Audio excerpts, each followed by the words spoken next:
Good morning. I'm Father Marshall Shelley, rector here at St. Peter's Episcopal Church in Spotswood. Welcome home.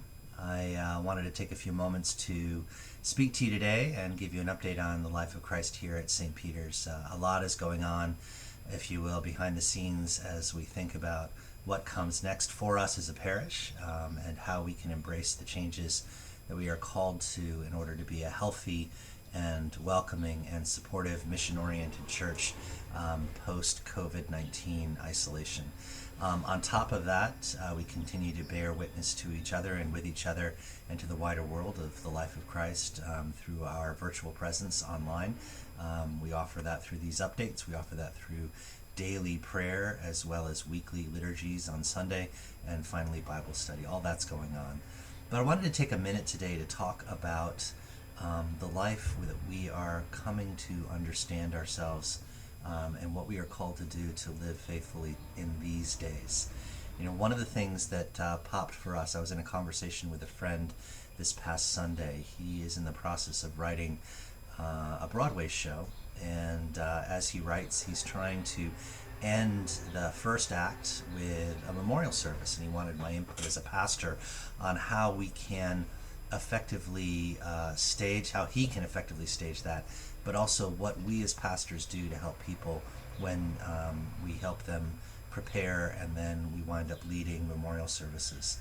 And one of the things I spoke to him about and reflected on has an impact on us today is that as a pastor planning a memorial service, whether that's a funeral for someone who has passed, or if, in this case, as he is writing this scene, a memorial for someone who had passed many years ago, and a service of remembrance and memory, is that we as pastors work very hard with people in their grief process to bring them into the present.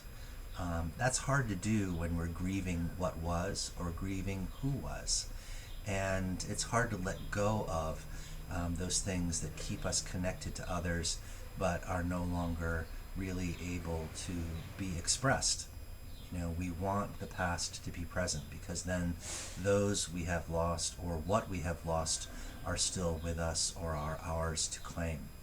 And as we are finding out now, that our lives are changing dramatically in this culture, and we will not be able to go back to be who we were and how we were and with whom we have been in the past in the same way. So I said to him, you know, the first thing we do is we work to bring people into the now, into the present, which is what we're trying to do here at St. Peter's, what I'm trying to do with this virtual message to you, what I hope you're trying to do in your home, with your family, with your friends, and at work. As well, what we try to do in bringing someone to now is to prepare them to move through this present moment and into the next. One of the things that I tell people when they are grieving is that God has put all of these things before us and given us a mechanism, as has our society, our church, our pastoral movement, to continue to make choices, to continue to make commitments, to continue to take the next breath. All of that carries us forward. It doesn't necessarily mean things are going to be better. It doesn't necessarily mean that things are going to return to the way they were. It doesn't even really recognize the idea of a new normal, and I want to stress that. What it simply does is it allows us to be mindful completely in the present.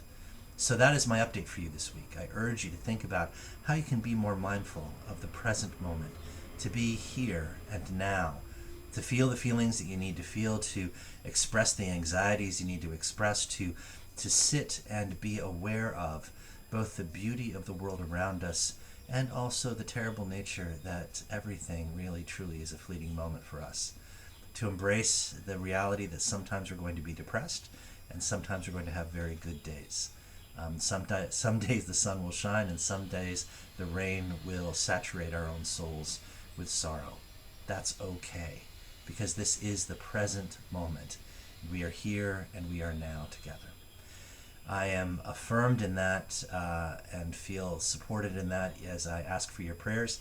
As well, I'll ask you to continue to support St. Peter's Church with your efforts in prayer, and also please do consider making a donation to St. Peter's via our website and our Realm giving platform. We have many different ways you can support the church, everything from a regular gift to our operating fund to ensuring that we can supply people in need with ShopRite cards, even to purchasing memorial plaques for graves that we are donating in case anyone has passed who needs to be interred and does not have the funds to do that because of the COVID-19 crisis.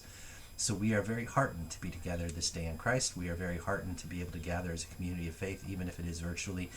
And I give thanks to God for this opportunity to speak to you today on the Feast of the Ascension, when even Christ himself cautioned us and urged us to be present to the moment we are experiencing and to wait patiently upon the love, care, and inspiration of our God.